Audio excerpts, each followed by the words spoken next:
Desde o início dos tempos, é muito comum acreditar que algumas pessoas podem estar possuídas por demônios ou espíritos. Dessa forma, é necessário que alguém os exorcize. No vídeo de hoje, vamos falar sobre um caso que ficou muito famoso e que deu inspiração para o filme O Exorcismo de Emily Rose. Iremos falar sobre a história de Anneliese Michel.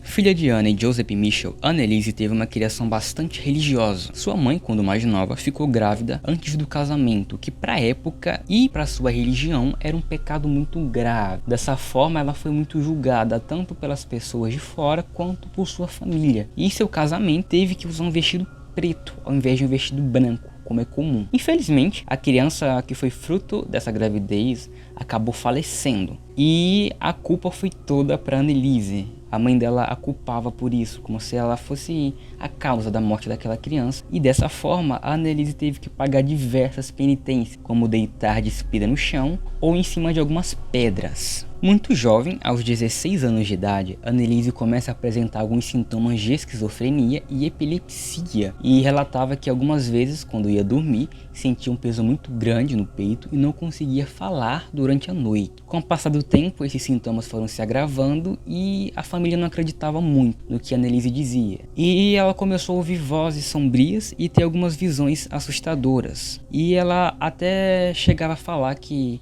acreditava que estava sendo possuída. A família até que enfim começou a levar ela no médico, só que os médicos não encontravam nenhum tipo de explicação para isso. E desse jeito, os pais começaram a acreditar que isso até que poderia ser uma possessão demoníaca de verdade. Além das vozes que a Anneliese escutava, ela disse que também começou a visualizar faces demoníacas durante suas orações e que ela não suportava chegar perto de templos ou objetos religiosos. E vale ressaltar que a jovem também começou a apresentar quadros depressivos. A jovem também começou a andar pelada pela casa e comia insetos e animais, não se importava em fazer suas necessidades em qualquer canto da casa e algumas vezes chegava até a comer suas necessidades, tanto fezes quanto urina. A jovem também fazia inúmeras flexões com seu corpo muito frágil e uma vez chegou a romper o seu joelho e passou 2 dias embaixo de uma mesa, latindo, como se fosse um cachorro. A jovem também às vezes não se alimentava, pois ela dizia que dessa forma ela estava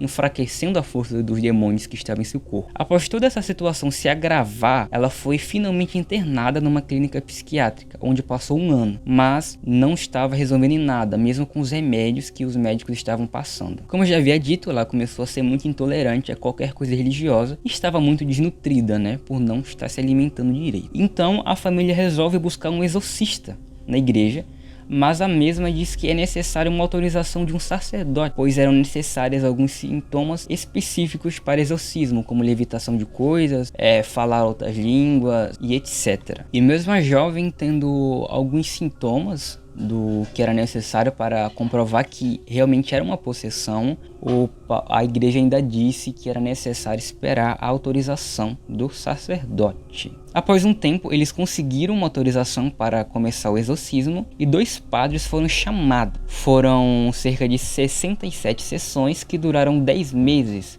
E vale ressaltar que durante esses 10 meses, a jovem, que já não comia muito, literalmente não estava comendo quase nada agora. Dessa forma ela emagreceu muito e ficou muito, mas muito desnutrida. Todas essas sessões foram documentadas. E algumas vezes, caso vocês queiram procurar no YouTube aí, vocês vão ver. Algumas vezes os demônios falavam com os padres. Eles possuíam o corpo de Anneliese, falavam com os padres. E até falavam em outras línguas, especialmente na língua latim. Durante os 10 meses do exorcismo, a jovem pediu para que parassem de tomar os remédios, dessa forma piorando mais ainda o seu caso.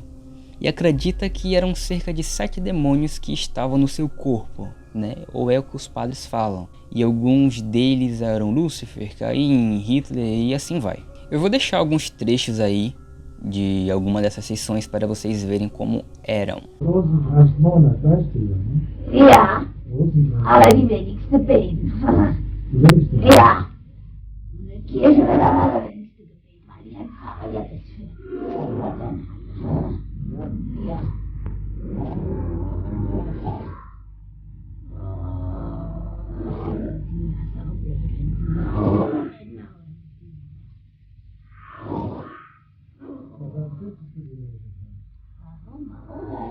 Annelise veio a falecer em 1976.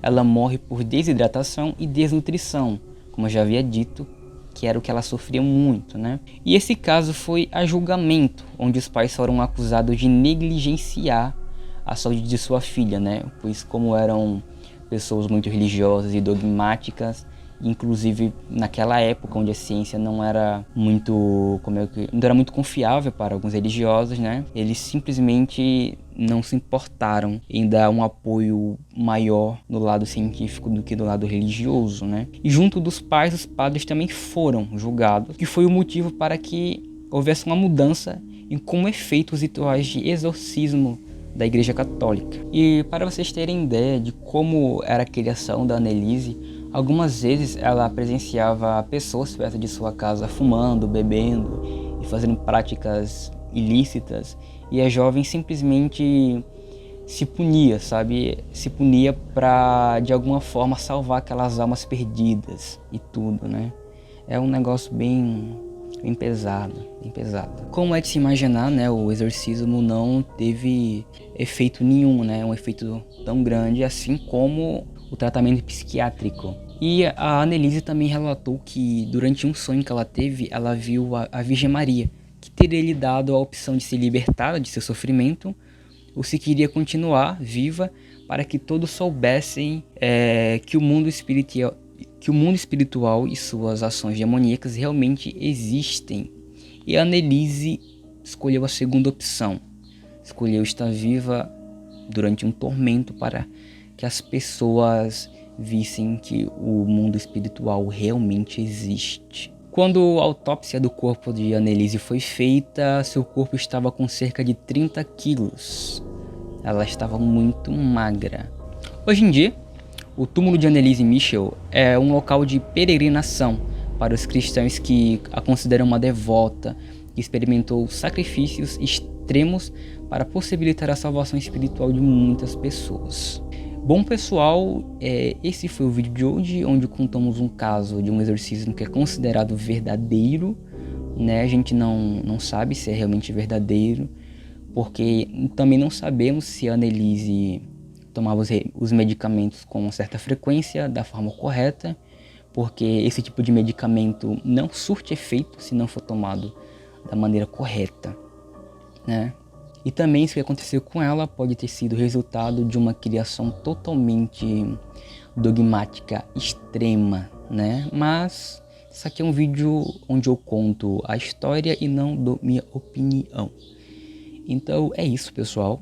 Espero que vocês tenham gostado. E caso tenham gostado, deixe, né, o seu gostei, se inscrevam, comentem aí, porque comentário dá algum tipo de engajamento. E se puderem, compartilhem. E deixem sugestões.